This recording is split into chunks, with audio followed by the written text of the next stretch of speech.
श्री दीर्घ विष्णु मंदिर में वैदिक विधि विधान से मना गीता जयंती महोत्सव। अंतर्राष्ट्रीय श्रीमद् भागवत गीता जयंती महोत्सव आयोजन समिति, संस्कृत भारती ब्रज प्रांत, मथुरा महानगर, श्री दीर्घ विष्णु मंदिर सेवा संस्थान और ब्रज पर्यावरण संरक्षण समिति के तत्वावधान में श्री गीता जयंती महोत्सव का भव्य आयोजन प्राचीन श्री दीर्घ विष्णु मंदिर के प्रांगण में वैदिक विधि विधान के साथ किया गया। इस अवसर पर प्रातःकाल मंगला झांकी के पश्चात भगवान श्री दीर्घ विष्णु का केसर युक्त सुगंधित जल से अभिषेक किया गया तथा भगवान को मखमली गर्म वस्त्र धारण कराए गए और मनोहारी श्रृंगार धारण कराया गया, जिसके बाद सुबह 9 बजे से वैदिक विद्वानों द्वारा पुरुष सूक्त व श्री सूक्त के सस्वर पाठ कर मंदिर परिसर को गुंजायमान कर दिया गया। इस अवसर पर भागवताचार्य शुद्धाद्वैत पुष्टि सिद्धांत के मर्मज्ञ सबल किशोरी विदुर जी पाठक कुंत शाकुंतल ब्रजवाणी एवं श्री मिश्री भागवत का विवरण किया गया। संस्कृत भारती ब्रज प्रांत संस्था के माध्यम से इस दीर्घ विष्णु मंदिर में यह कार्यक्रम हो रहा है। भगवान श्री कृष्ण ने मोहग्रस्त अर्जुन के लिए आज के ही दिन भगवत गीता जी का ज्ञान दिया था। गीता जी का प्रारंभ धर्म शब्द से होता है। यथा धर्म क्षेत्रे कुरुक्षेत्रे समवेता युयुत्सवः मामका पांडवाश्चैव किम कुर्वत संजय। धर्म शब्द से गीता जी का प्रारंभ होता है और मम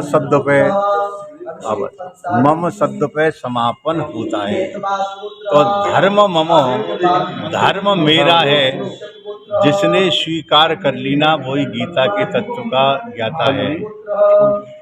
गीता जी में 700 श्लोक हैं और ये स्वयं भगवान पद्मनाभ ने श्री कृष्ण ने अर्जुन के लिए सुनाई थी। कहा जाता है भगवत गीता जी के वक्ता श्री कृष्ण हैं, श्रोता भी कृष्ण हैं और राइटर श्लोक बनाने वाले भी श्री कृष्ण हैं। तो तीनों कैसे हैं?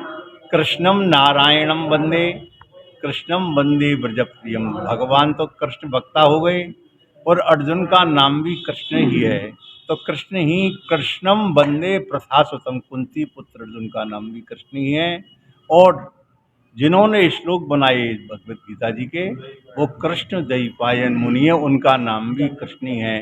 तो वक्ता, श्रोता, राइटर तीनों श्री कृष्ण ही हैं।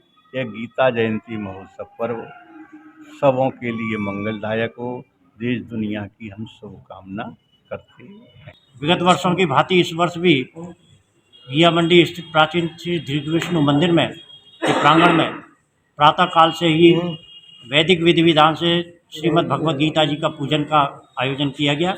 उसके पश्चात यहाँ पर एकादश पंडित विद्वानों द्वारा गीता जी के 18 अध्याय और 700 श्लोकों का सस्वर पाठ किया गया है, जिसमें हमारे आदरणीय श्री कामेश्वर नाथ जी और मुरलीधर जी चतुर्वेदी और दीपक जी आदि के, इनके पंकज जी आदि, इनके सबके नेतृत्व में यह कार्यक्रम यहाँ पर आयोजित किया गया है और ये प्रतिवर्ष यहाँ आयोजन किया जाता है। संस्कृत भारती और दीर्घ विष्णु मंदिर सेवा संस्थान और अखिल अंतर्राष्ट्रीय श्रीमद् भगवत गीता जयंती महोत्सव समिति, इनके संयुक्त तत्वावधान में यह आयोजन यहाँ पर किया जाता है।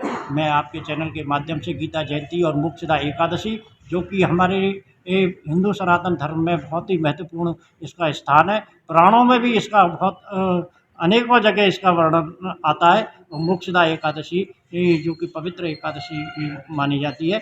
ऐसे शुभ अवसर पर मैं आपके चैनल के माध्यम से सभी ब्रजवासियों को, सभी भारतवासियों को, सभी भक्तों को बहुत बहुत आभार व्यक्त करता हूँ, धन्यवाद व्यक्त करता हूँ और सभी से यह आग्रह करता हूँ कि अपने घर में गीता जी अवश्य रखें और गीता जी रखने के साथ साथ उसका पाठ अवश्य करें। एक श्लोक का ही पाठ करें, एक अध्याय का पाठ करें, पूरी गीता जी का पाठ करें, समय अनुसार अपने जितनी क्षमता के अनुसार उसका कार्य अवश्य करें। गीता ही हमारे जीवन की प्रेरणा है, गीता ही जन्म से मृत्यु तक हमारी गीता जी का ही सार हमारे जीवन में कार्य करता है और भगवान ने स्वयं अपनी अमृतमय वाणी से गीता जी का संवाद किया है। इसलिए कृष्ण द्वैपायन व्यास जी ने भी उस गीता को बहुत ही विस्तार से उनको रखा है तब मैं सभी से आपसे इस चैनल के माध्यम से ही पुनः प्रार्थना करूंगा कि भगवान श्री धीर विष्णु सब पे कृपा बनाए रहे, सब पे मंगल हो और विश्व कल्याणार्थी ये कार्यक्रम जो आयोजित किया जा रहा है वो प्रतिवर्ष इसी प्रकार से धूमधाम से होता रहे। आज मुख्य एकादशी है, भगवान के श्रृंगार के साथ में आज यहाँ पे अनेकों महिलाओं ने आकर के यहाँ पर परिक्रमा भी लगाई है। सैकड़ों की संख्या में प्रातःकाल यहाँ पर महिलाएं आई और मुख्यतः एकादशी का पुण्य लाभ प्राप्त किया। सभी ने यहाँ पे परिक्रमा लगा करके भगवान श्री कृष्ण विष्णु जी से और पद्मालय महालक्ष्मी जी से प्रार्थना की है कि विश्व में कल्याण रहे, सभी सुख संबंधी, सर्वे भवन्तु सुखिनः, सर्वे सन्तु निरामया, सर्वे भद्राणि पश्यन्तु मां कश्चित् दुःखभाग् भवेत्। जय श्री कृष्ण। सिम्स है तो मुमकिन है अब हर बीमारी का इलाज। सिम्स मथुरा का एकमात्र ऐसा चिकित्सा क्षेत्र जहां आपको मिलेंगी भरपूर सुविधाएं। 200 बेड का एक ऐसा आलीशान अस्पताल जहां मरीज आने पर नहीं किया जाता कहीं और रेफर। मेडिकल की हर सुविधा से सजा हुआ सिम्स हॉस्पिटल जहां आपको मिलेंगे एक से एक विशेषज्ञ। आधुनिक सुविधाओं से युक्त हॉस्पिटल जो रहता है अपनी मरीज की सेवा में सदैव तत्पर।